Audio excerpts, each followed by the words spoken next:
Good evening, ladies and gentlemen. It is Wednesday, May 4th, 2022, and this is What's Happening Dracut. Hope you all are having a great day and are planning on going out and voting on Election Day, which is Saturday, May 7th. But joining us here tonight, we have our very good guy, the guy that used to be the Teflon Don, and no longer is the Teflon Don, our co-host, Gordy Scott. How you doing, folks? How's it going, John? Excited? Oh, I'm excited. It's getting big election coming up. That's right. It's coming up. It's coming up this Saturday. But we are coming to you live from our overly ostentatious studios here on Mill Street at DATV. And I'm your host for this evening, and Gordy's the co-host, and we're going to jump right into it. We already introduced Gordy, and I just wanted to let you know that you can join us by calling the number, and Nate can put the number up on the screen, 978 957 4243 4243. Or you can watch us by streaming live on Facebook, which we are currently on, I believe. Are we on, Gordy? Yes, I believe. Let's check that to make sure we're on. Okay. Or you can go to dracuttelevision.org, and you can stream us live from there also. And you can also catch us on replays. Now, unfortunately, because of the rules here at DATV on public access, this show will only be shown tonight.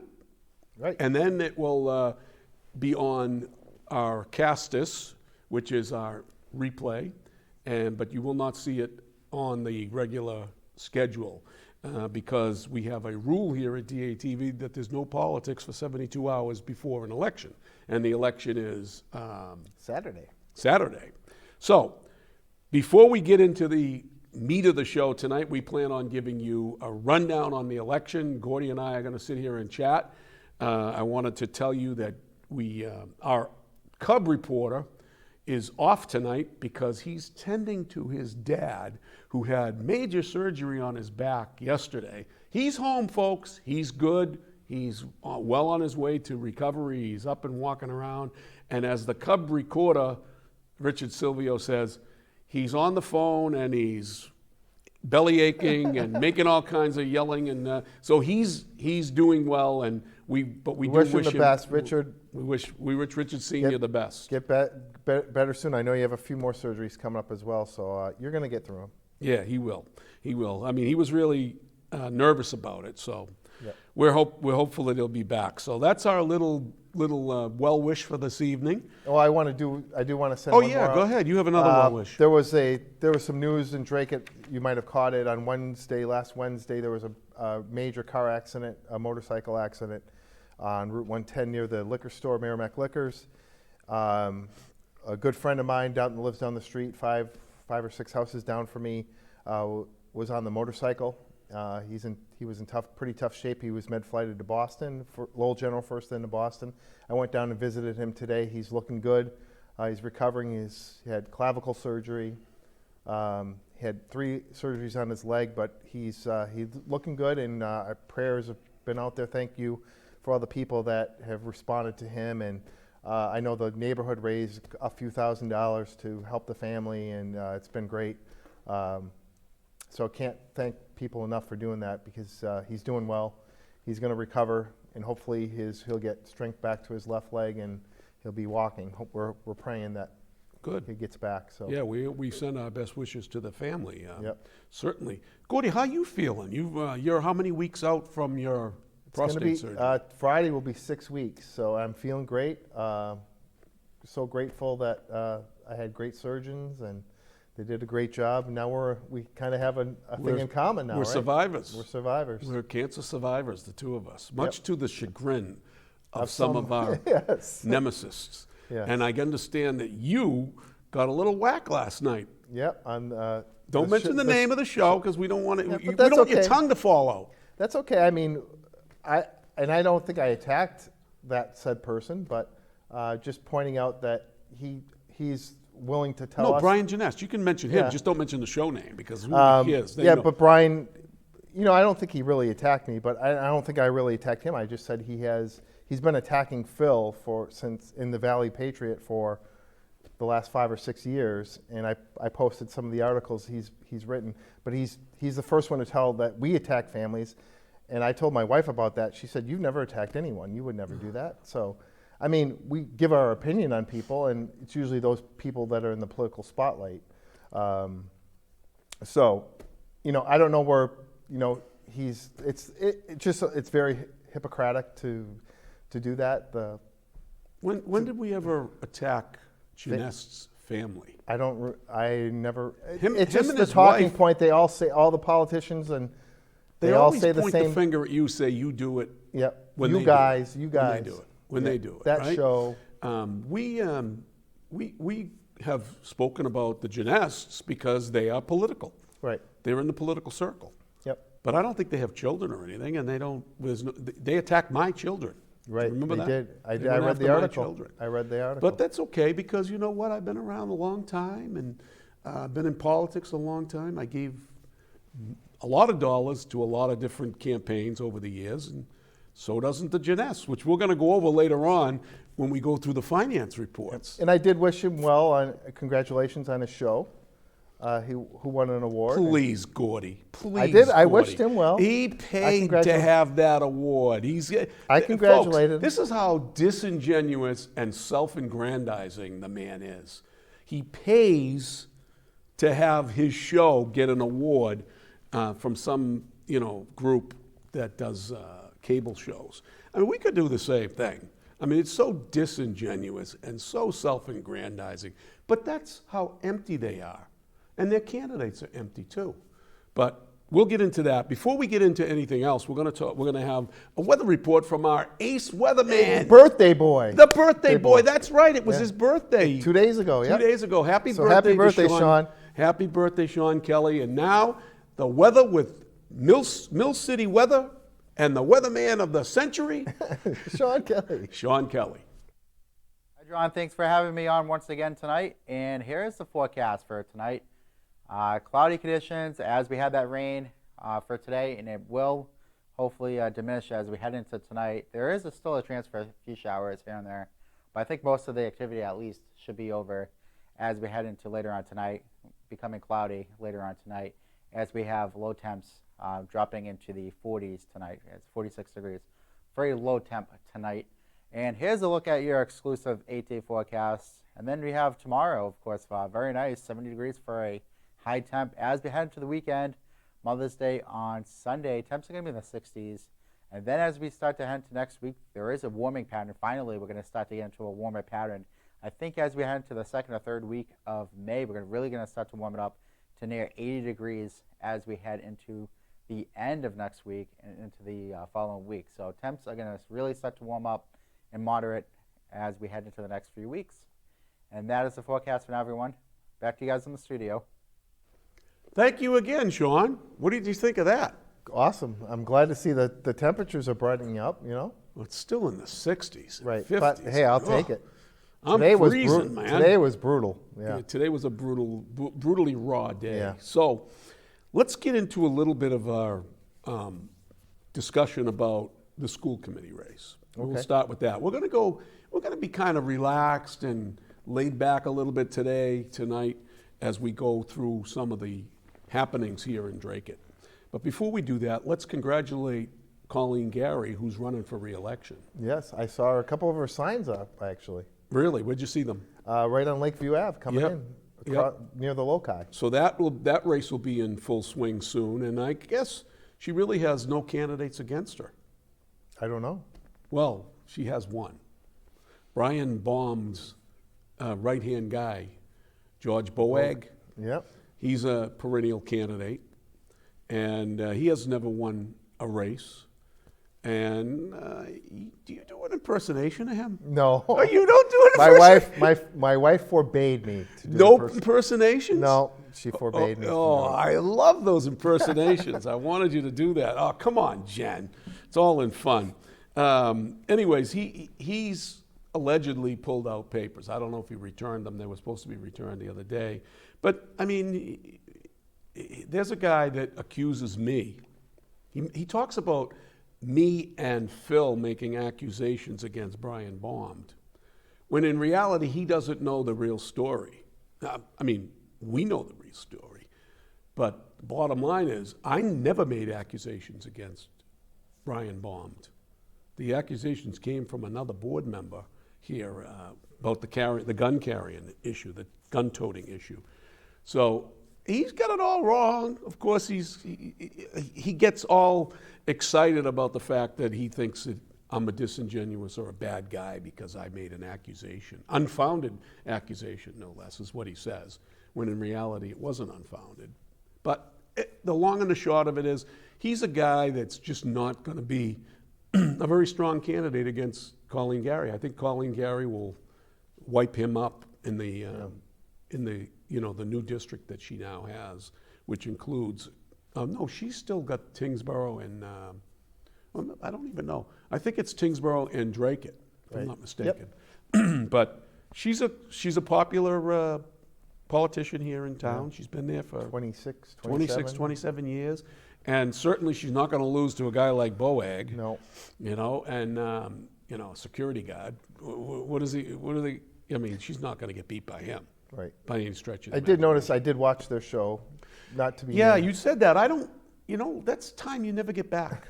But I did notice, because Brian used to attack a lot of the townspeople, like make sure they're doing the right things, and now all of a sudden he's switched.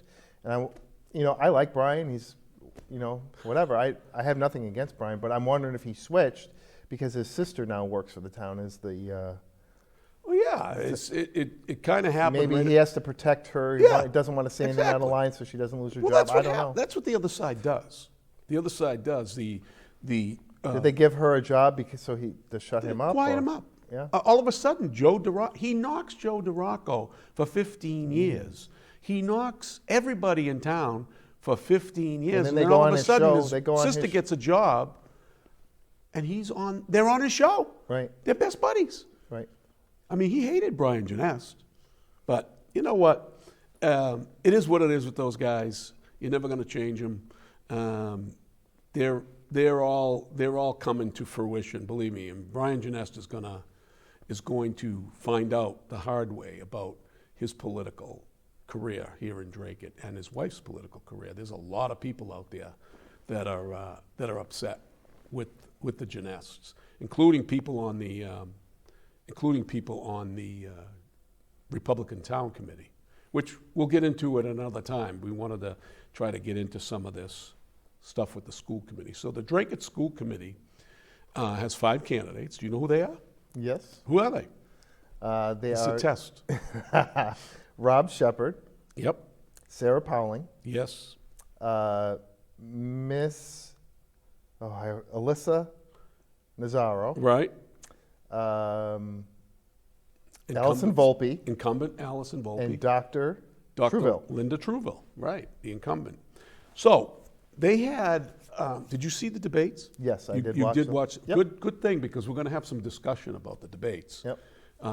We don't have any video on the school committee side, but we have video of the Town Hall West candidates and how well they did during the debate with the selectmen.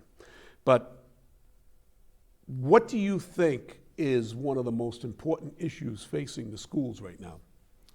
Well, I think it's the education of the kids is the big thing. And the stuff I'm seeing online is the special education is what people have been complaining about.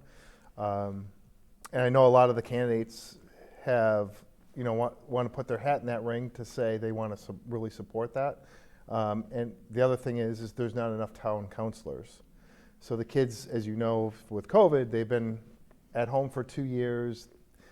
They're having a difficult time socializing. We've seen it on our show. We've covered some of the fights that are happening in the schools because the kids just aren't ready to get along, and it's kind of new to them because they've been out for 2 years. And then they get this $4.4 million coming in, and they don't hire any more counselors, adjustment counselors. Yeah. So that's been a big issue. That's what I've heard from townspeople, people that have talked to me about the race. And I don't think any of them really covered that too much in detail. I know Sarah and Rob talked about it a little bit, but the other candidates didn't think that was a problem. Right. We've covered a couple of those fights that happened. In fact, our Cub reporter has reported a couple things on our Facebook page. Right.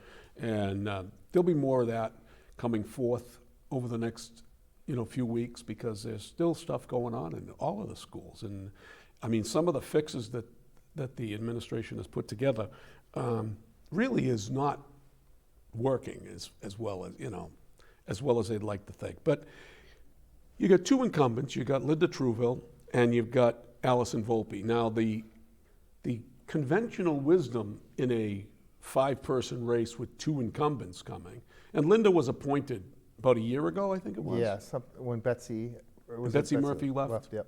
Yeah. So what usually occurs in a 5-person race with two incumbents, that the incumbents are usually strong enough with their base to lift them up above. Carry them through. And carry them through. But this race is a little bit different. It's got a lot of moving parts. Linda Trouville's never been on the ballot.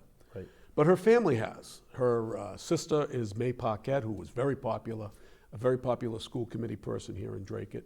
Her brother, Frank Gorman, he was involved in a lot of Democratic politics back in the day, in his younger days, and he ran for state senator for the seat of state senator at one time, I believe. So they own businesses in town. May Paquette's son owns the boat up in West Dracut here off on, what is it, Lake Muscuppick? Yeah, Lake Muscuppick. Yeah, Yep. it's a very popular place to go. So I think that Linda has a pretty solid family base and a pretty solid base. Besides the fact, she's held many positions in the schools, right? Right, and she's a doctor. She's intelligent. She's probably the most intelligent person that's running. Very knowledgeable. She's held every position in the school system. Mm-hmm. She's going to be tough to beat. I think she's going to be a tough opponent to beat. Yeah, she's held. She was acting superintendent.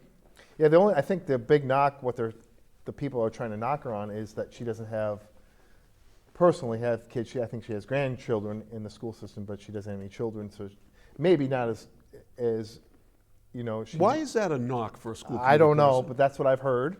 That shouldn't be a knock. Shouldn't be a knock. No. Why should it just? Well, she's done education her whole life, so I think she really cares about it. You want the best candidates to be on the school committee that you can possibly get with experience, life experience. And you can't. How do you beat her resume? You can't. What is a parent's self-interest? It's like a parent coaching their children, kids.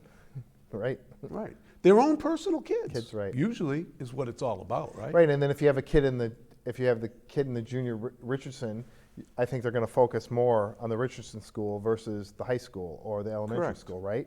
Right. They're going to bring their own issues to the table. Right. But I think that in terms of experience on how to budget, she was a principal of a school where I'm sure she had to present a budget to the superintendent, and she was superintendent of school acting for a while. Yep. And she was a principal of a private Catholic school for a number of years where she had to present the budget. Yeah, how can you can't beat a resume. You can't. You can't beat a resume. And as far as I'm concerned, she's one of the top candidates in this whole tier. Absolutely. And Allison Volpe is no slouch. Right. Right? So Allison got involved a few years ago, and she touts about it because she was involved in schools and she has children in the school system, and she wanted to, she didn't like the treatment that parents got by the school committee and the administration. So she jumped in the race and ran and won. So she's a pretty popular individual also in her own right and very well spoken. What do you think? Well, I think the biggest issue that those first two candidates that we just brought up, the biggest issue is, as you know, was the masking, right, in the schools. And they voted to keep the masks in schools, even though, and I understand that DESE was going to said they were going to pull the funds from the schools if they did it, but That's BS. Yeah, right. So, but I mean, that's what's against them. If they have a strike against them, it's the people that don't want the masks in schools are not going to vote for those two people. Well, there's two candidates in the race because of the masks. Correct. Who are they? Rob and Jen. So Rob Shepard and Jen Oh, Powling. so Sarah Pauling. Sorry. Sarah Pauling, right. Sarah Pauling was one of the leaders of the, I'm not sure it's an anti-masking group. I think it was more parental rights group. Yep. We had them all on the show, and they did a good job of explaining why they were running. And I think that it's important to know that if they want to call in today and make their Final pitch, plea? make a final plea, you can call in at 978-957-4243. But that's for all of the candidates. So while we're talking about the school committee, if you'd like to call in, certainly call in. I know we put it out there in our promo that we're going to do that between Or if you're a 7. select person that's running. Yeah, when we call talk in. about the selectmen, it'll be, Yeah. we should have them call in, and we'll give you 2 minutes to make a last pitch. But getting back to why those two ran, I think that of the two candidates, first of all, they're running together. Right. That changed though. Originally think about they weren't doing that. Now they They always have been running together. But I hadn't seen I actually got a flyer that they were. What do you think about that as a voter? I think I don't think that sells too well with the public. So they Right. want one person. They want you to stand on your own. I get why they're doing it because they're the anti-mask candidates. And I think their heart is in the right place, but I think that might have been a mistake, a political mistake of trying to do that. We'll see, right? When people go to the polls, maybe it works, but we've seen that in the past in elections from like 10 years ago. There was someone that did that and it didn't work out too well. So yeah, we'll see. Well, we're going to get into that because there are political groups in town that think that they can control everything, and they have candidates in every race, and they have two candidates in particular in two different races that they're supporting, and it's amazing that they think that they can win all these races. And you know what? Given Dracut town politics, they might pull it off. They may, because they've got the Lucky Oil Town Hall West group is always in the middle of every election, which we've got some video we're going to show a little bit later. But they want to control everything. The Board of Selectmen, they want to control the committees. They want to control the school committee. They want to control everything. And usually groups can't elect two candidates Right. when they support. And that's been historical. I mean, when I ran a few years back, Bobby Cox ran, and we ran together. We didn't run together, but we were already on the ballot, and we were already on the Board of Selectmen, so we were up together. And quite frankly, when I ran as attached to Bobby, he introduced me at my party, I introduced him. Right. That was my second term. I actually won by less votes over him than I did when I was separate from him. So the first time I ran against him, or ran for the seat, there were 4 or 5 people that ran, and I mean, he was a distant 700-800 votes. And the second time we endorsed each other candidacy, and he was 400 votes. And the third time I ran, I was back up to 700 or 800 votes ahead of him, so as topping the ticket. So I don't think working trying to say you're a team, working together and trying to elect two people works. But We'll find out. We're going to we'll find out. Sarah Pauling and she's a mental health person. She's a specialist, I believe, if I'm not mistaken. Am I right? Yep. And Rob Shepard is a engineer, I believe. Right. Or IT or I think of the two. CAD person. Yeah, I think of the two. I think Rob Shepard really comes across very well. Yes. I mean, not that Sarah doesn't come across well. She did a good job in her campaign, but I don't think that either of them will win. I think that the fifth candidate in the race, Which we haven't talked about yet. Alyssa Nazzaro. What do you think of her? What's your impressions? Well, I think she's very smart. She's well spoken, but the issue I have with her is what got posted on Facebook about the taxes on.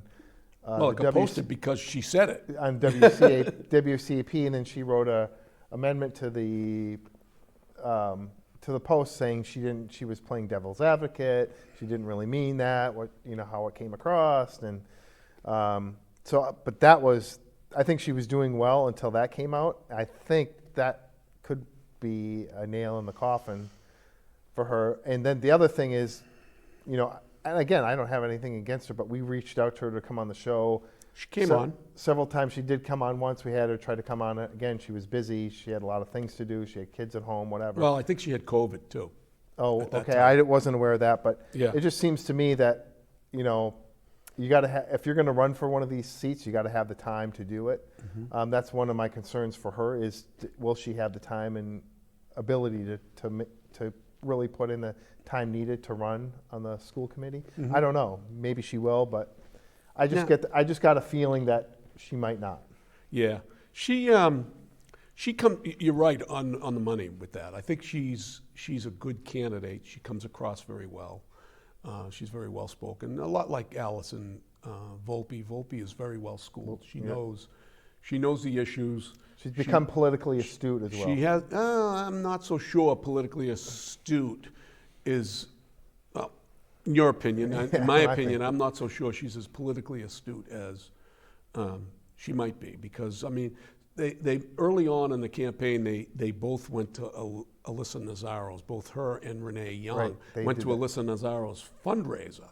Now they're friends, and I get that, but that's one thing I don't understand in Dracut politics: why all the candidates go to their opponents' fundraisers. I mean, I don't get that. You're looking for 2 seats, you're looking for 1 of 2 votes, and then Now, you if go, you were not up for election, and that's you're- different. That's different. That's right. different. Right. But I think that Alyssa Nazzaro being friendly with Volpe and Young is an advantage for her. And I'm not so sure that they may not be sorry when the vote comes in on Saturday. What if Alyssa Nazzaro squeaks out and beats Allison That's Volpe? Volpe, right? Are they going to feel happy for that? I mean, I don't know, think yeah. they are. I think they are. I think Mrs. Nazzaro will feel good, but I don't think Mrs. Volpe will feel too good. No, you can't. You can't. Ask Bobby Cox about that. When I left the board of selectmen, Tammy Dristolaris ran, and she did a great job in her campaign. And Town Hall West was supporting 2 candidates. They were supporting Bobby Cox and Allison Hughes.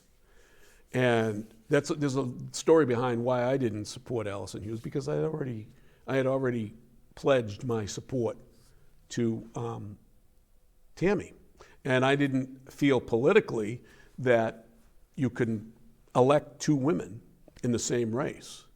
So I said that I told her that I could. There were other things in the background too that happened with Allison Hughes and what have you.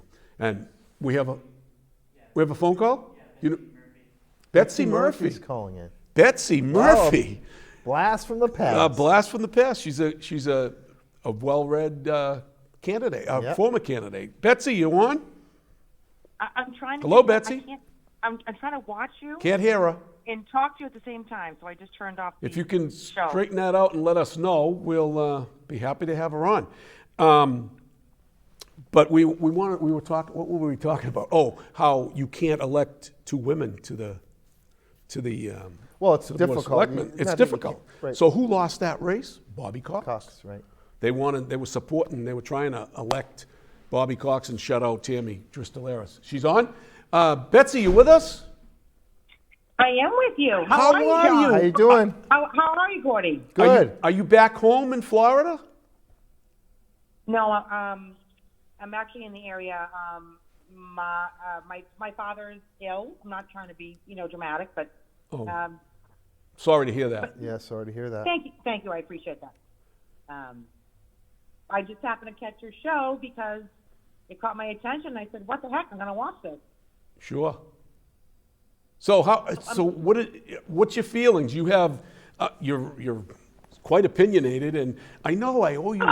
I just realized. John, I just I can't thought of it believe that you I said owe that, you a return phone call. I'm sorry that I haven't done it. It's just so much going on. John, I'm holding it against you. What's that? She's holding it against you. Okay.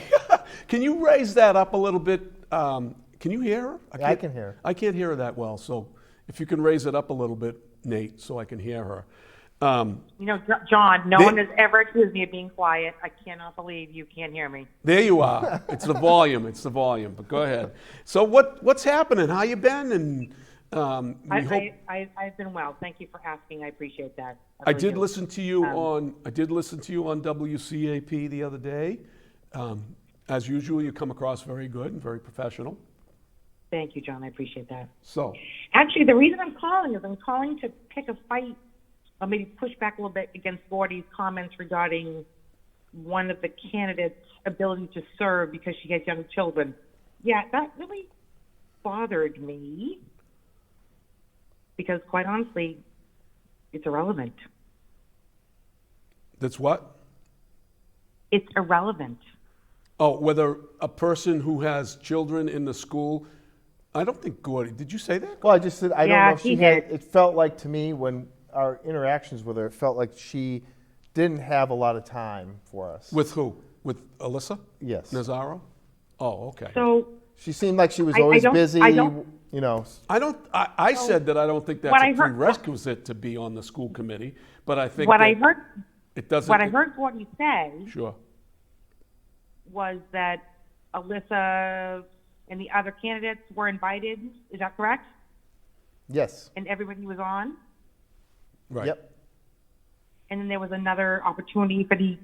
And I don't know. I didn't see it. But my understanding for what Gordy said was the 5 of them were invited back, and 2 of them were not able Correct. to join that second meeting. Right. We had like a debate. We did a informal round table round with the five, table. we invited all 5 candidates and we did a round table. Only 3 showed up. 2 Which is 2 had- fantastic. What's that? Wonderful. Yeah. Yeah, we did. That's It, fantastic. it was fun. My issue with Gordy's comment is the person wasn't able to join because they have young children, they have other commitments, and that really bothered me. Okay. Hey, you know what? I don't think it's a prerequisite either way, whether you have children on the school committee or not. Neither do I. And I think that if anybody wants to run, they should run. And certainly having children in the school system is a good reason to want to see the school system doing well, as you would as a coach. If you're a hockey coach or a basketball coach, you usually are involved, you're there, so you've done that. Right. And then When I was on the school committee with Matt Sheehan, I heard more than once he shouldn't be on the school committee. He doesn't have any children. Matt and I disagreed. We agreed at times as well, but it really used to, pardon my language, piss me off when people would say, Matt can't be on the school committee because he doesn't have children. If we're asking every taxpayer to pay for the school system, why is it necessary for you to have children in the school system to care about what's going on? It's ridiculous. Correct. When I ran for selectman, if you remember, my daughters were not in the public school system. They were in private school. They went to Catholic school. That was a choice. And I do remember. I got knocked by a candidate who's running for moderator, saying that how's he going to be more involved with schools when his kids don't even go to the school system. That is a huge fallacy.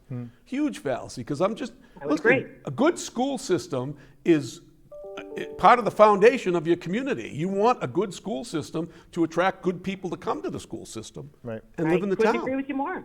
Right. Well, thank you very much for calling.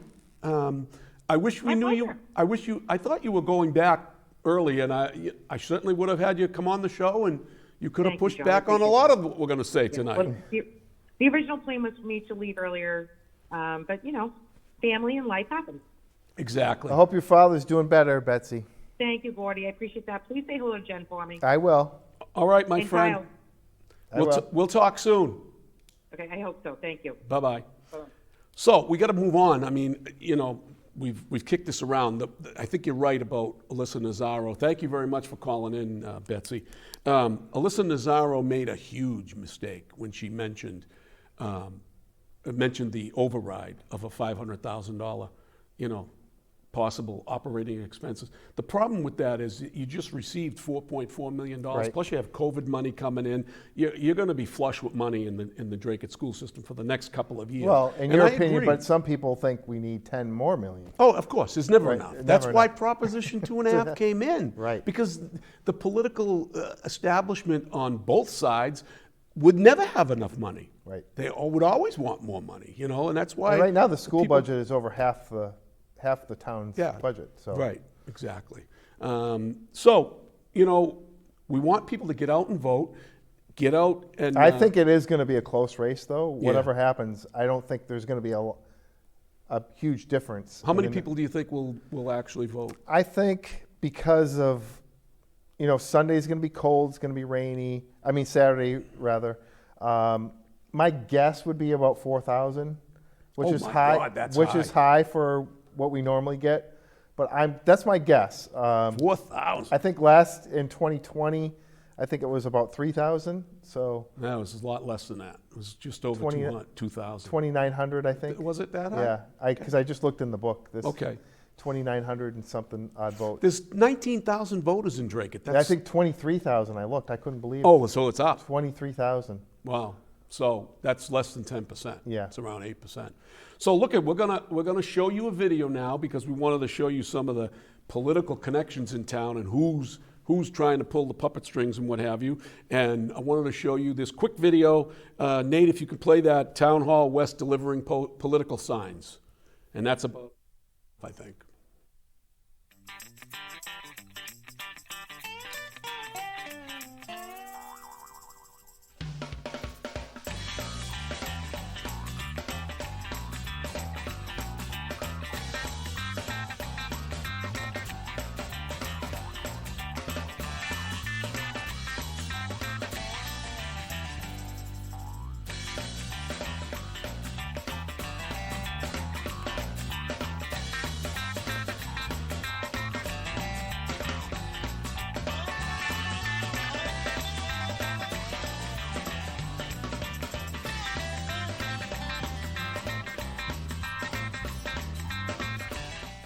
So that's the Town Hall West cabal of Lucky and Joe DeRocco, who are in desperate straits to keep the political control of the Board of Selectmen. So they're out putting out signs for two candidates, Jen Kopinski and Matt Sheehan. But before we get on to that next round of the Board of Selectmen, what's your? I don't want you to think in terms of your predictions. Who would you like to see win the school committee race? That's a tough one. I think they're all good. I like Sarah and I like Rob because I think from a heart standpoint, I like those two. From a mind standpoint, I like Nazaro and Trouville. So it's a tough. I don't think I've even decided yet who I'm voting for. I'm still up in the air. Well, I am a fan of Linda Trouville and the Gormans. They're great people, and I think Volpe may be in Paquette. trouble though. Yeah, I think she could be. I in could be trouble. totally wrong, but Yeah. that's just my opinion. Yeah. But Yeah. not that I like Alice. I think she's a nice person, but Well, I do just too. I just haven't seen a lot from her Yeah. as from some of the other Well, candidates. she's so. had a lot of ads, a lot of Yeah. stuff. She's pushing a lot of stuff. But I think that the environment where the reasons that Sarah and Shepard ran were the negativity that was received from the school committee. Right. I think that some of that is sticking to Right. Volpe.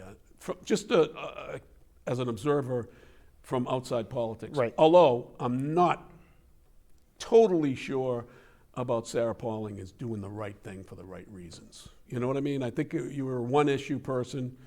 I think it's a mistake that they ran together, her and Shepard.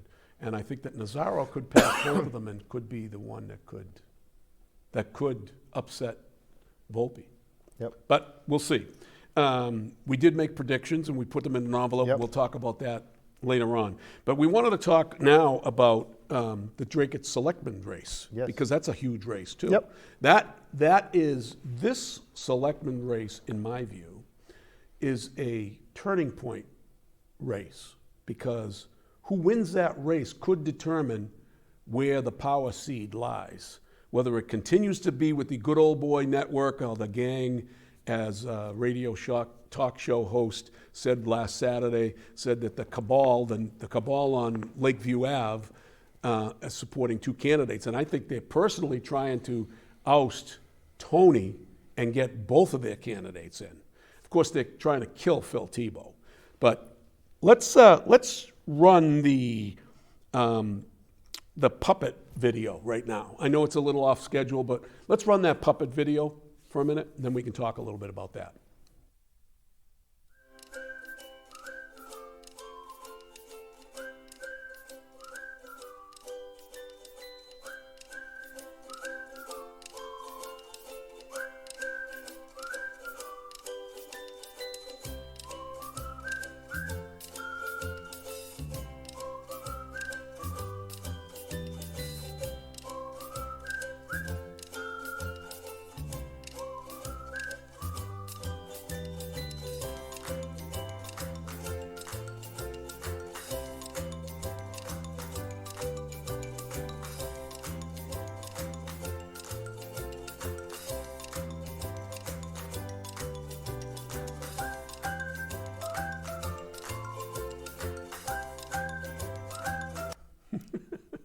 That was a good little video. What do you think of that? Yes, as I told you, that was aggressive. Aggressive. Well, I didn't think it was that aggressive. It's more funny. But the bottom line is that's where the political seed is. The power seed of Dracut is in that group. You had the two Jannests. You had Gail Flaherty, she is probably the political powerhouse in that group in terms of how she does the work behind the scenes. Whether it be good or bad work, she does it. She organizes the phone calls and all that stuff and getting the signs to place out. And then Lucky and Joe, they have the political, strength to go out and put out the signs, and then they control the Board of Selectmen as they did with Jesse, Allison, Janest, and Joe. They control the board. They control everything, right? And that's what leads to political cronyism. It was interesting that during the debate, you saw that the debate was, they talked about political cronyism. What did you think of that? It was kind of brushed off, I think. I wonder they didn't really answer it. Right. They really didn't answer it. I mean, I think Jen Kopinski said that she wouldn't be in favor of that kind of stuff and that she would have to look at it. But she's right in the middle of it. Right. She's the candidate that they hope to win so they can control her. And she will be controlled, in my view, because she's in big time with the Jannests and what have you. But so Gordy, the election is May 7th, right? Right. And it's what time is the polls open? 7 a.m. Why don't you show Goes us to 8 what p.m. And you then got this is the if you can bring up my screen, this is the precinct map for those of you that are not aware of it. So the blue over here is 4, yellow is 8. Down here, this is where I live, is 7. 3 is the red here. 2 is the darker blue here. The purple here is 9. 5 is here. 6 is a separate polling location, 6A, and then 1 is here. So the orange and green of Dracut. When you talk about the polling places, there are at the Richardson School, that's 2 through 9 are at the Richardson School. Correct, yep. With 6A, which is a small precinct. Right. And that's a senior precinct, so to speak. Yep. Their 1 and 6A vote at the senior center. Senior center, correct. So both of those polling places are in West Dracut, Right. right? East Dracut, Doesn't which have a is the polling blue, place. doesn't have a polling place. That's where I live. The center of Dracut used to be at the library, Right. and now they're at the Richardson School. So do you think it's disenfranchising the east side of Dracut a little bit by not having the I Campbell used to love School? it at the camp. To be honest, I used to love to have it at the Campbell. It was very convenient, much more convenient. It's more difficult now. You could say, well, you can do an absentee ballot if you don't want to go all the way over to the other side of town. But I just don't understand why they can't, have at least, as you said, one in East Dracut. Campbell School was fine. Then have one at the Richardson School and then one at the Senior Center. So what's your take on the overall Board of Selectmen race? And who do you think are the strong candidates? Who do you think are the weak candidates? And who do you think is... Well, I think Tony Archinsky is the person to beat. He's been in there 9 years, 3 terms, 9 years. He's going to be difficult to beat. I think he's strong. He's a very affable person. He's very approachable, so if you want to talk to Tony, he'll talk to you. He's a very nice person, just in general. Now, he's a Democrat. I'm independent. I know you're a Republican. Right.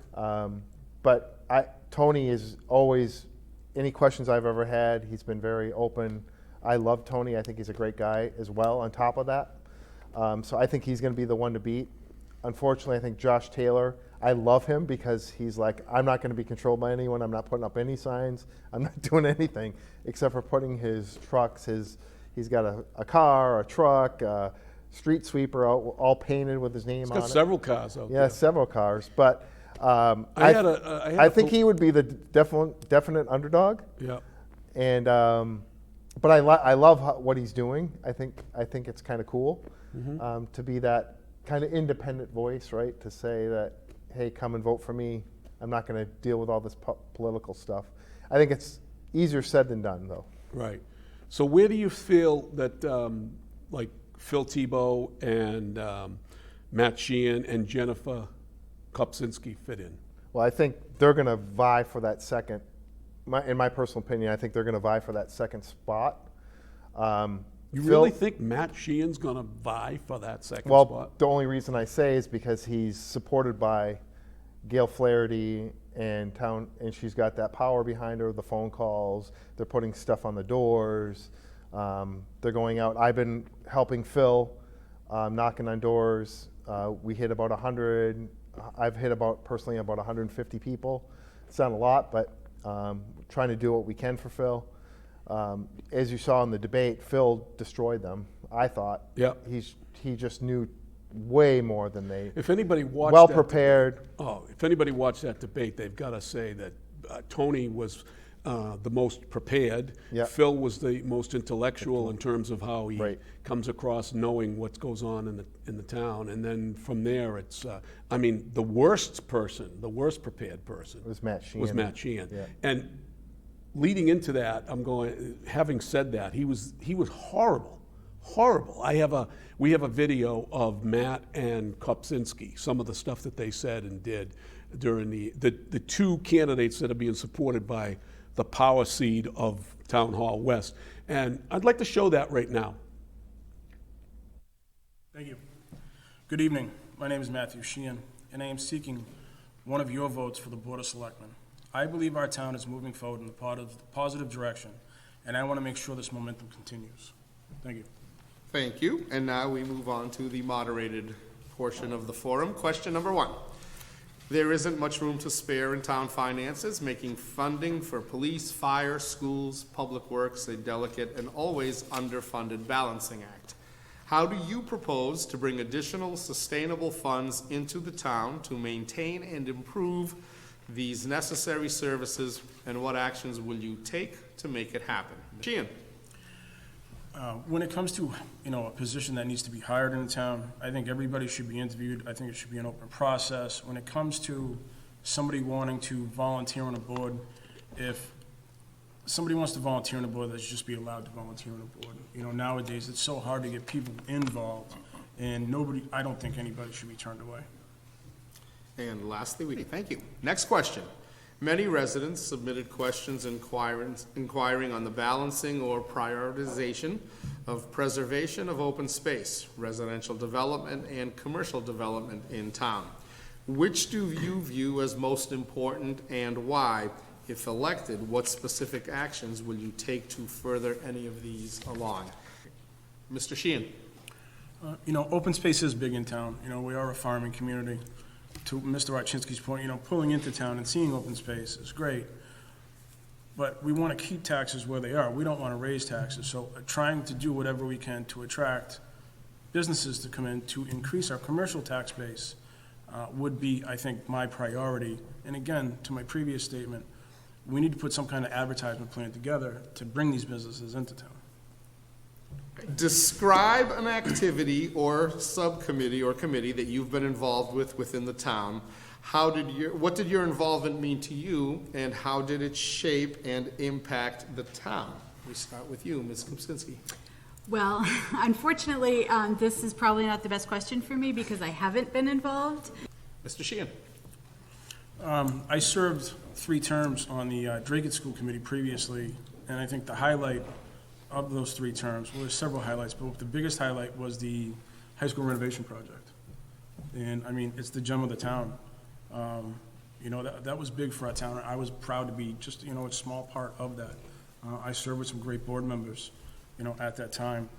And, you know, prior to COVID, you know, I was part of a group that organized a road race that raised money for, you know, cancer. What is the biggest single challenge facing the town of Dracut over the next 12 to 24 months, and how do you propose to deal with that challenge? We begin with Mr. Sheehan. Well, I think the police department needs to be, you know, addressed. You know, there was a vote of no confidence in the chief. You know, I think that the board needs to sit down with the union to find out, you know, what the exact problem is, you know, and try to address that as best they can. You know, obviously we can't fire the chief. You know, do we buy him out? I think that's, in my eyes, is one of the major hurdles in the next, you know, upcoming months that really needs to be addressed right away. Thank you. Came so close to the ding there, Ms. Kopsinski. Thank you. I do have to agree with Mr. Sheehan that the police chief issue that's going on right now is a big issue. At the basic fundamentals of our society is law and order, and without a police department that doesn't have confidence in their chief, that's a big problem. We need to get this resolved, and we need to get the department back to a place where they have support of their chief. And if we don't get there, it's going to cause problems for the department, and I think that needs to be nipped in the bud as soon as possible. Thank you. Okay. And now we move to the final portion of the Board of Selectmen Forum. Each candidate will be provided 2 minutes for a closing statement. And Thank you. Again, thank you to the debate committee and to you, Teddy, for moderating this, and to everybody that's here and at home watching the debate. Again, my name is Jennifer Richardson Kopsinski. I'm a Dracut native, an attorney and a paralegal, and a political newcomer. As your selectman, I'll work to keep Dracut affordable, focus on land preservation, and support our police officers and firefighters. Good things are happening in Dracut right now, and we need to keep the positive momentum going and make sure Dracut stays on the right track. You can count on me to be positive, professional, and most importantly, pro-Dracut. I humbly ask for your vote for selectmen on Saturday, May 7th. Thank you. And finally, Mr. Sheehan. Thank you. Thank you to you, Teddy. Thank you to the debate committee. I want to thank everybody, you know, that's in any race in this town, from the moderators to the school committee, you know, to the 5 of us up here. It takes a lot to put your name on the ballot. It takes a lot to run in this town. And as I've said before, I believe that Dracut is in good hands with our manager. I am running to continue this positive momentum and to make sure that our manager has the support and tools that she needs. I also want to make sure that we can do all we can to support our schools and our first responders, and I humbly... We're back. Unbelievable, huh? Unbelievable.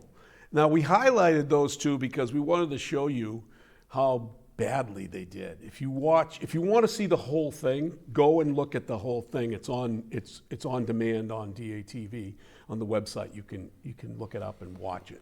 And it's interesting to see the large disparity between 3 of the candidates and those 2 candidates who are being supported by the political cabal known as Town Hall West.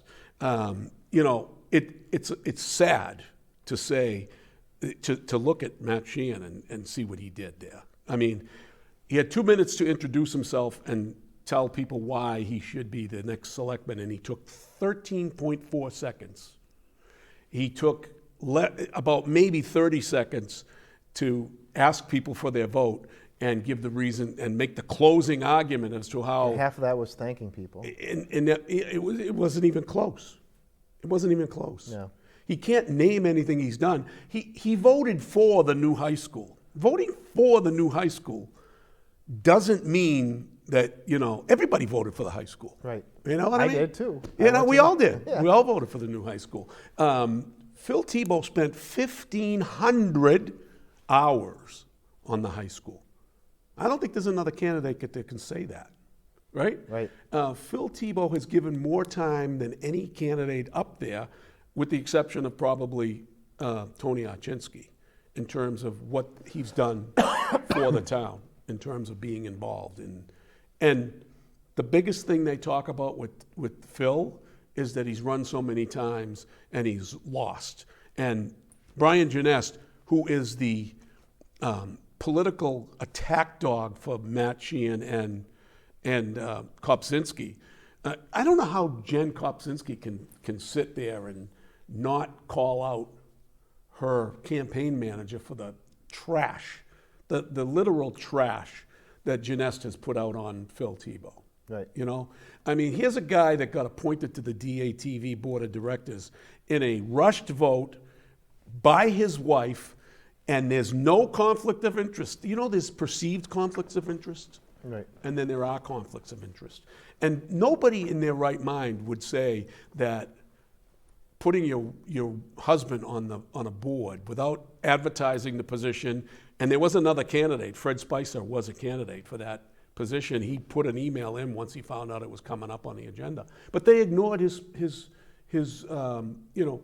resume for it.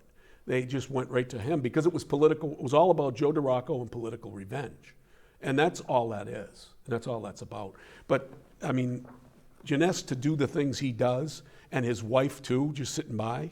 What do you think about all that, Gordy? I mean, there's some articles in the newspaper on the Lowell Sun that talked about. I think was talked about, and then I know Allison wrote into the paper a letter to the editor saying she checked it with the State Ethics Commission, and that's all fine, and that's probably, if you go by the letter of the law, it's probably good. But exactly what you said, that would be like, I sat on the board and I asked my wife to sit on the DATV board.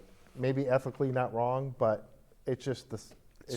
You don't put It's politics. It's cronyism. Right, and when you're married, you're one person. So that's like assigning myself to the board. Exactly. Because you talk about everything, even though it's executive privilege and you're not supposed to talk about it. Come on, if you're married, you talk about everything.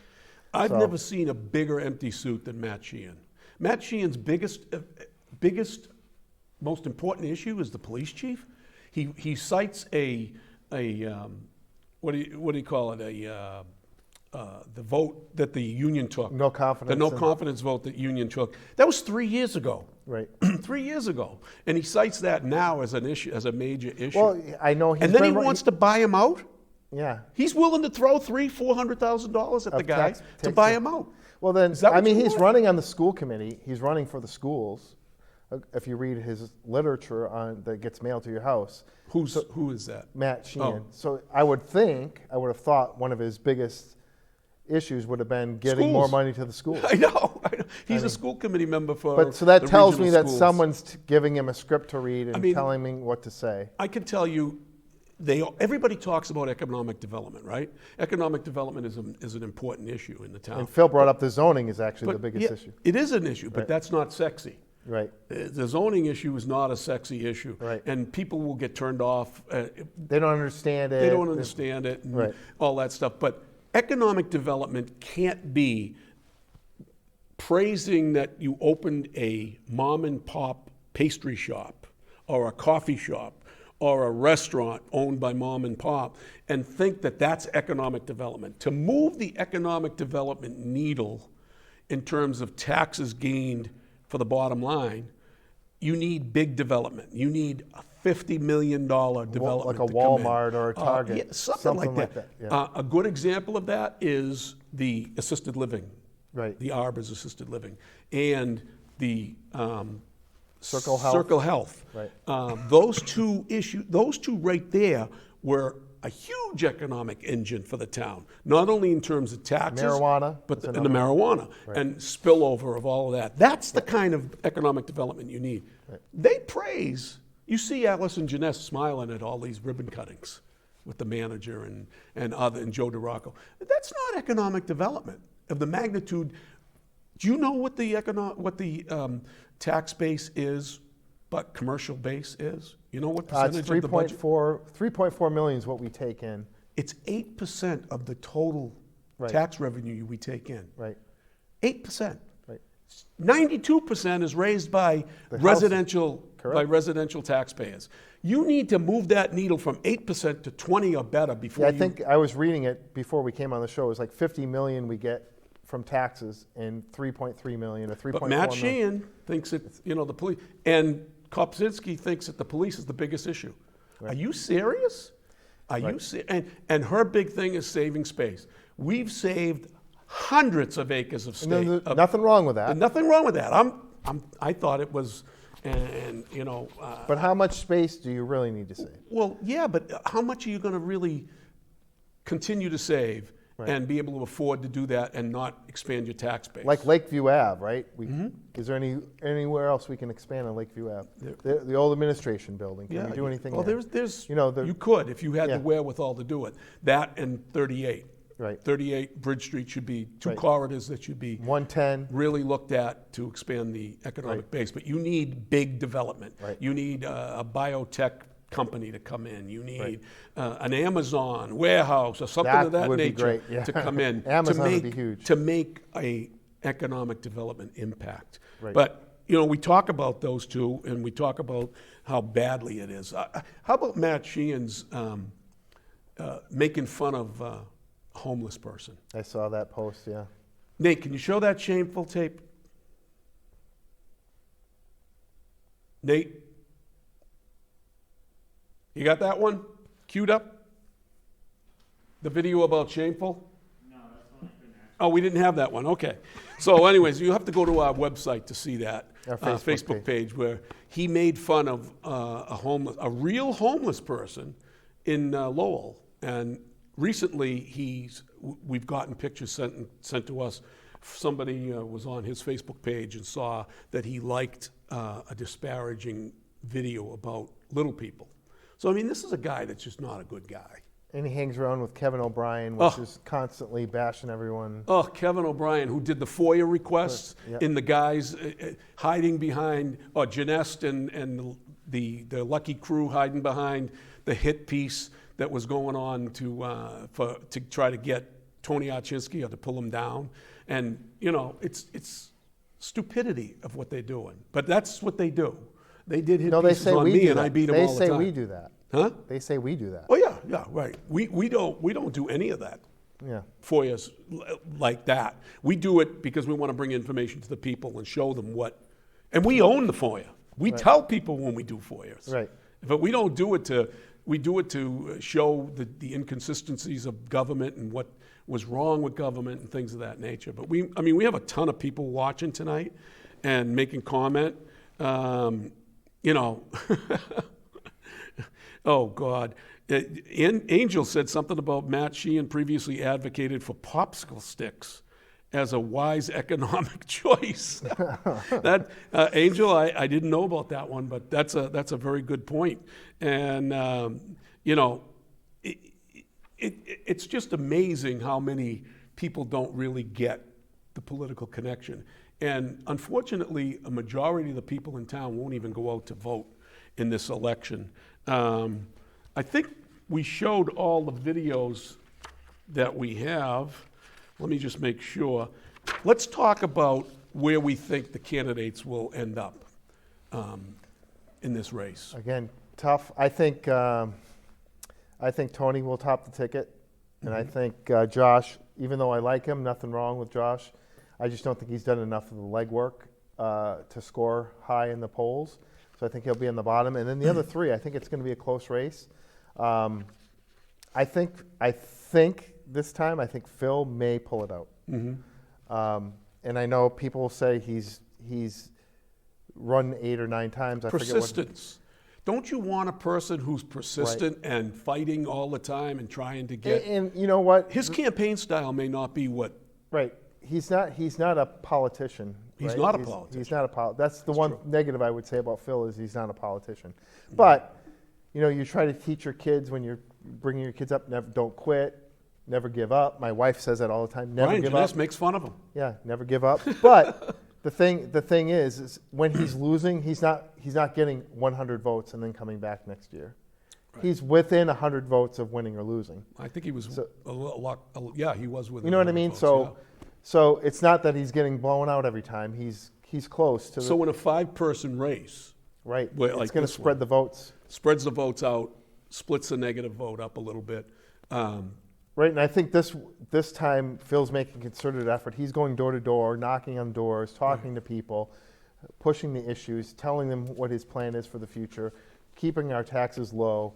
So I think this time, if he's ever going to do it, this will be the time. Yeah, I think Tony Archinsky is going to top, as you said. I agree with that, and I think Phil's going to make a good run this time. And whether or not the votes were split up enough for him to do it, I don't underestimate the ability of Town Hall West Right, to get a candidate in there. But I do think that political cronyism, people are sick of it. They're sick of the political cronyism, and that's one knock against Kopinski. Plus, you know, you have Warren Shaw, who's out there. He's actually got signs on his property for candidates, and he's got Tony Archinsky and Phil Thibault signs.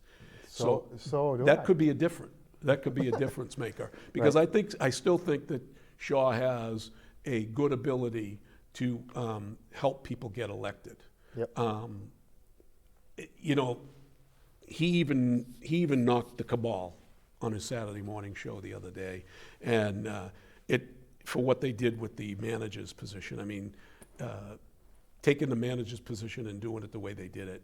Now, nobody has an argument with whether or not and I think Ann's doing a great good job or not. Yeah. Nobody's had that argument, but they try to say that, and that's what Matt Sheehan's trying to do. You don't want Ann to do well. They had a rumor out that, you know, that Phil would try to remove her. That's so far-fetched that there's no way that he would ever do that. No. I mean, he will work with her, and he will want her to succeed.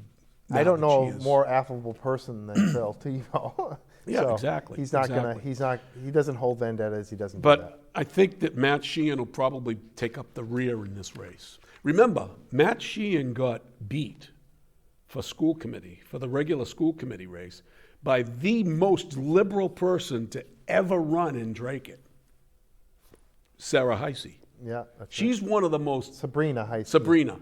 Sabrina Heisey. She's one of the most liberal people to ever run for public office in Dracut, and she won. And she beat him. Right. So, you know, for them to reject Matt on that level, because for an ultra liberal, I think Matt's got a real. And I don't personally know Matt Sheehan. I've never had a cup of coffee with him and gone. Oh, out you to wouldn't eat. want to. But I be mean, honest with he you. just Guy that seems, makes he fun just of people. seems he just seems so low energy. You know what I mean? I don't. Well, you saw it. You saw it on the debate. I don't know. Maybe he'll do well. I don't think so, but. You know, we're running out of time. I have all of the campaign finance, and it's so interesting to look at and see who the backers of these people are, you know? And I'm just going to highlight a little bit about the Janests, and then we're going to get into Allison Janest's rebuttal to some of the stuff that's going on. Kopzinski, she got over $5,000. She raised over $5,000. And $2,100 of it is her own. But interestingly enough, the people that are listed on her campaign report there's only 4 that supposedly donated over $50. Kevin O'Brien, right? He's out there. That guy is dangerously out there. He gave $100. Lucky Vizina gave $100. So you see, those people are the people that are trying to control everything. But the interesting thing is that expenditures, what's her name? Kopzinski had to purchase some stuff, I guess, early on, and Brian Janest's name is on here as being reimbursed for different expenditures. Allison Janest Brian Genest again for a launch party, and Brian Genest again for printing door hangers for door knockers or whatever. It's amazing, the connections, you know what I mean? And that's all part of this whole thing. In-kind donations by Allison Genest. She did postage twice for her. I mean, if you looked at all of the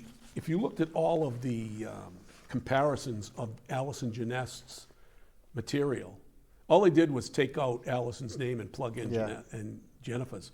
Do we have that video too? Did I send you that video of the comparisons with The plagiarism? the plagiarism one?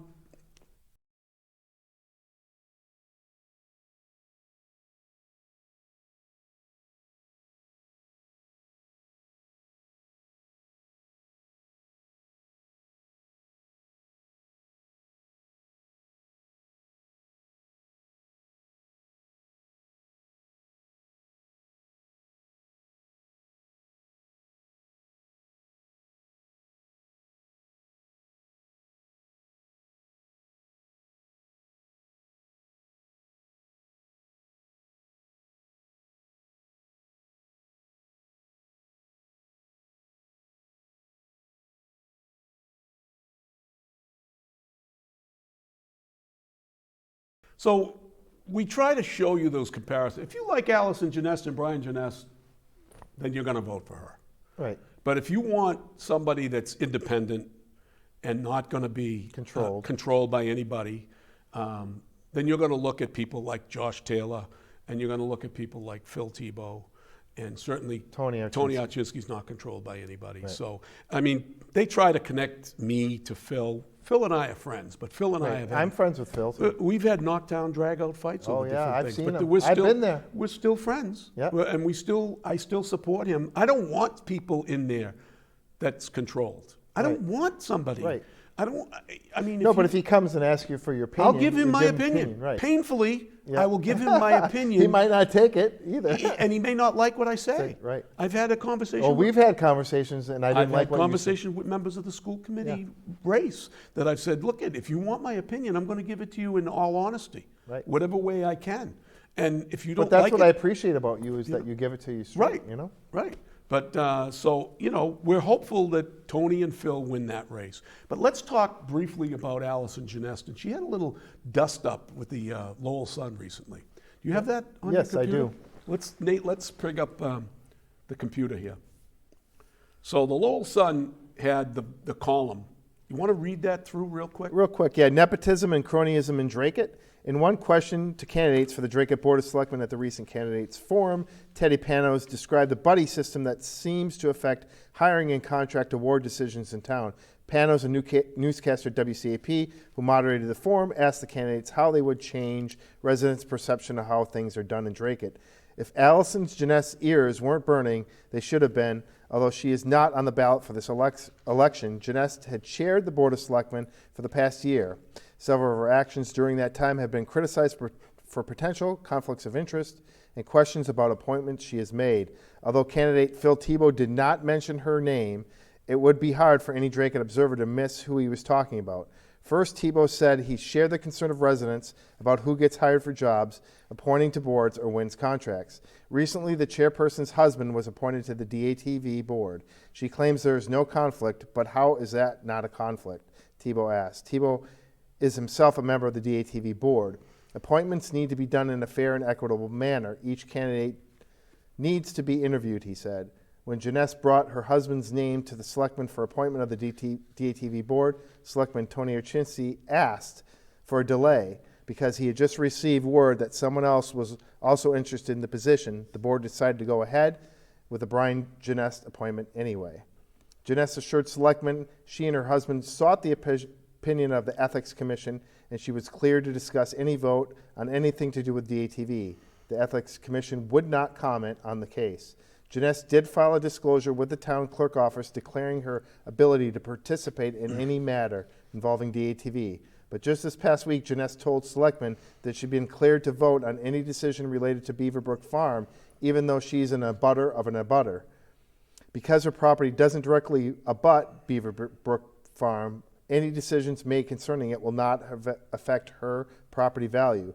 She was apparently informed, and she has filed another disclosure with the town clerk's office. A few months ago, she announced the creation of an ad hoc committee to discuss plans for the Beaver Brook, particularly the farm's outbuildings, which are deteriorating. Among these she named to the committee was Josh Taylor, and this is good, who serves on the Community Preservation Commission, is now a candidate for selectman. And Josh Taylor said, and I quote, "I feel I was picked for the ad hoc committee for political reasons rather than my resume," Taylor said. Quote, "I feel that other than the other person seeking appointment wasn't as well liked," end quote. All candidates agreed that the process needs to change. In Archinsky's words to aspiring volunteers, "Come on down to town hall and we'll put you to work." Yeah. So let's talk briefly about that. And so that's a true thing, right? That was in the Lowell Sun. That was yeah. in the Lowell Sun. So Brian likes to quote the Lowell Sun and things, you know, how Right. they talk about Phil and stuff like that. So, but Janest had a axe to grind about what had happened at the Beaverbrook Farm in terms of the expanding of a walking lane or a walking path. A walking path. And she ran based on that. Of course, they don't want to remember that Brian Janest also was the person who had video of Andy Graham hitting golf balls. You remember that? Yes. And I don't know who took it, but I remember that. Well, it was Andy. It was Brian Janest that did that, right? So I wish I'd come up with that question about the cronyism, but I didn't. I wish I did. I would have owned it if I did. But it's interesting. Let's talk about the letter to the editor that Allison wrote into the Lowell Sun, excoriating the Lowell Sun. Now, if in politics, if you have to explain something to somebody, you've already lost, right? Right. So she's losing this fight. But go ahead. Okay, so she wrote a letter to the editor setting the record straight. As a selectman in Dracut, I conduct myself with the highest professional and ethical standards. On Sunday, May 1st, your publication through innuendo, speculation, and factual errors questioned my integrity, ethics, and honesty. Your piece was factually incorrect, injurious to my good reputation, and in need of clarification. Let me set the record straight for your editorial staff and those who read your publication. The fact is that I have always done everything correctly, legally, and ethically. The fact is that I have zero conflicts of interest. The fact is that I'm able to participate in matters related to DATV and the Beaverbrook Farm because I do not have any financial interest in either matter. The fact is that the lawyers at the State Ethics Commission, not political candidates or newspaper columnists, are the ones properly authorized to make that determination, and they have done so. The fact is that I have filed the appropriate disclosures on both matters to dispel even an appearance of a conflict. The fact is I am able to perform, sorry, I had to laugh. I know. The fact is I'm able to perform my official duties objectively and fairly. The fact is that I have been proactively transparent in these matters and all others. While we're speaking of ethics, I'd like to take a moment to discuss journalistic ethics in exercising the basic journalistic tenets of truth, accuracy, and fairness. If your publication chooses to continue to give voice to the negative forces in our community who do nothing but distort, distract, and drag us down, it would be ideal if you would also seek comment from all parties, get your facts right, and serve the public good. As a chairman of the Dracut Board of Selectmen for the last year, I've never been asked by a Sun editor or reporter to provide comment on any substantive story about the town. I'm always ready, willing, and able to do so if you present a more balanced, objective, and truthful point of view in your publication.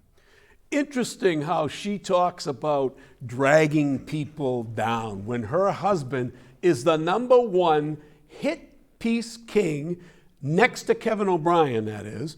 He's the #1 hit king And the Valley Patriot. in this town right now. Yep. He's the attack dog. He attacked Andy Graham. He attacked Phil. He attacked me. He attacks everybody. You know, he goes after people. It's incredible what this man does, and he gets away with it because his wife's a member of the selectmen. But Well, he should be held, and that's what I put on the Facebook page. He should be held to a higher standard because his wife is on the Board of and Selectmen. he doesn't care, neither does she.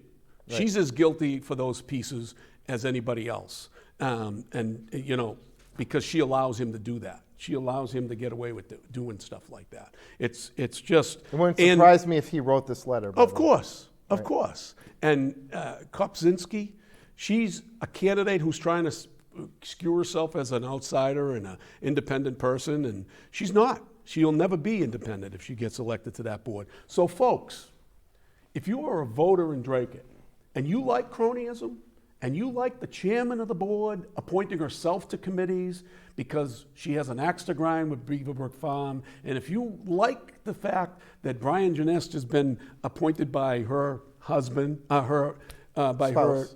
herself Yeah. to the DATV board, and you like cronyism of that nature, Then and vote you like for him. political, then vote for him. Then vote for him. It's simple as that. Because it'll continue to happen. It is going to continue to happen. So, folks, so much of that, we're done, as far as I'm concerned. And I think that this is a turning point election, and it'll determine whether the board becomes not political or continues to be the political sham that it is right now. And But the point is, they can make all these claims and do all the sign holding and all this other stuff, but the power lies in the people that are watching the show and the That's people right. at home. That's right. So you have the power. If you want to make change and do the right thing and get the right people in office, use the pen. Use the pen and go down The and pen is vote. mightier than the sword. Go down and vote your conscience. I think Tony Archinsky will top the ticket. I'm praying for Phil. Yeah. I think Josh Taylor has a real good shot. He's a working class guy. Right. And we're in a working class community. I think Jen Kopczynski, based on her campaign and the ability of Town Hall West to foister their candidates, I think that she has a shot too. I think Matt Sheehan will be dead last in this race. Now, I'll do be you want shocked if he's you want not. to tell the viewers about our envelopes, Oh. our predictions? Tony, Gordy and I put our predictions in an envelope. Sealed? Sealed. Are not what we would like to see, but what we think Not will how we're happen. voting, but not how what we're we- voting, but how we think it'll end. Right. And I'm going to try to ask some of our other friends tonight after when we go to dinner to do the same thing, put it on a piece of paper and submit it to us, and we'll privately open it up and we'll think about. We'll give the viewers. We'll our, think about the we'll results. see. We'll see whether we'll do that or not. But we have about 5 minutes left, and I wanted to touch bases on what The moderator. I didn't know Oh, if the moderator. Oh, God, the moderator race. Yes, the moderator race. Oh, God. I am going to personally put an X next to George Meliaris' name in that race because I think that, as you could see in the puppet show, Dave Martin is also a puppet of what's his name, Joe DeRocco and Lucky Vizina. And I don't want them controlling everything, and that's what they're trying to do. The moderator made appointments to the board that Joe didn't like. Joe calls them That up. everyone, a lot of A lot of Town Hall people West didn't like. Didn't like it at all. But Because the Rich bottom Cowan line- asked too many questions. Yeah, well, he should be asking Right, questions. And, that's why you I put don't him agree on- with everything Rich Cowan says, but I think you need a guy like him on these boards. Right, he's smart. You know, one thing you have to say about Rich, he's very. He does the smart. research. I don't Yep. agree with it. You can skew that stuff all the time, but bottom Right. line is. But he's smart. But he is smart, and the moderator is probably the most powerful person in town if he's allowed to do what he or she can do to form the different committees in town, particularly the finance committee. Even though I have a little argument with him because he wouldn't put me on because he's afraid of putting me on the finance committee, even though they need people on there. But I have the experience because that's where I started, right? But I'm going to put an X next to George Meliaris, despite his wife and he, I will do it. What do you think about the Supreme Court leak on the Roe v. Wade? I hope they catch whoever did it, and I know there's an investigation into it. We have a post on our Facebook page that's got pretty heated. Yeah. Some back and forth with some of our followers. Right. But however you see that issue, the abortion. First of all, they won't overturn Roe v. Wade when that comes up, when that eventually comes out. This was done by the Democrats to take focus off of what's going on in the country now and to try to excite their base. But I don't think their base is going to get excited. There's been polls as recent as today that come out that said the number one issue is inflation, gas prices, all the bad things, immigration. This is like the squirrel, right, or the dog. Right. Say, squirrel. Yep, it's a distraction. That's all it is. Yeah. And when it comes out, it's not a overturning of Roe v. Wade. It's putting it back on the states to decide what they want, where the people are. And Congress could have done it, but Joe Biden actually was against Roe v. Wade Yep. back in the 80s. Back in- But this is just how bad the whole Democratic Party has gotten, right? And what do you think about Biden and his, what do you call it, the Hunter Biden's laptop? Now it's real. Now it's real, right? Yeah, I don't think we're going to see anything happen until the Republicans take control of the House and Senate, and then you're going to see some investigations. Correct. So, Gordy, do you think that the Roe v. Wade will be a big issue in the coming midterms? I think the media's made it to be out to be an issue. So I think it will be. I think it will be. You think it will be an issue? Yes, You I think do. it'll help the Democrats? I think they can't get much worse. So I don't think it. I don't think it has that big of an effect. The problem with the Roe v. Wade it hits a nerve with a lot of people. Some of this stuff like Afghanistan. Do you know I actually got accused of somebody wrote you guys Yeah, I saw going that. down. First of all, I am a pro-choice, always have been a pro-choice, with exceptions. I don't believe that you should be able to do an abortion once there's a heartbeat, and I don't believe in Rape, the incest, rape and obviously. incest and that stuff. That's a reason to do it. Yeah. I'm also against the California law that they're trying to put on the ballot that allows a person that is born with issues that up to 24 In Virginia, days. that's another one. Virginia. 24 days, you can kill the baby. Are you serious? That's crazy. I mean, that's unbelievable. But we're down to 59 seconds. Is there anything else you want to put in there? I mean, we hit everything we can. Just remember, May 7th, this Saturday, is time to vote. It's up to the voices of Dracut. It's up to the people of Dracut. Hopefully, we'll get a good turnout, and people will vote their conscience and vote the right people. Gordy, would you be interested in doing a live Facebook show on Saturday sometime during the election? Yeah, we can. If the I have plans in the afternoon, but I could. We could do it early do it on early, or yeah. later at night. Yeah. But folks, we plead with you to please get out and vote this week. Dracut's direction is going to be determined for many years to come in the next election. I know we've heard this a lot over the last few years, and every election is an important election, but this one will absolutely change cronyism and the political revenge that's been going on in this town for far too long. Get out and vote. Polls are open from 7 to 8 p.m., 7 in the morning to 8 p.m., and we hope that you do the right thing. Gordy, It's going to be exciting. I can't wait to see what happens. You want to close the show? Go ahead. Yeah, and when it's Wednesday and it's 6:30, it's What's Happening Dracut. Good night, Dracut.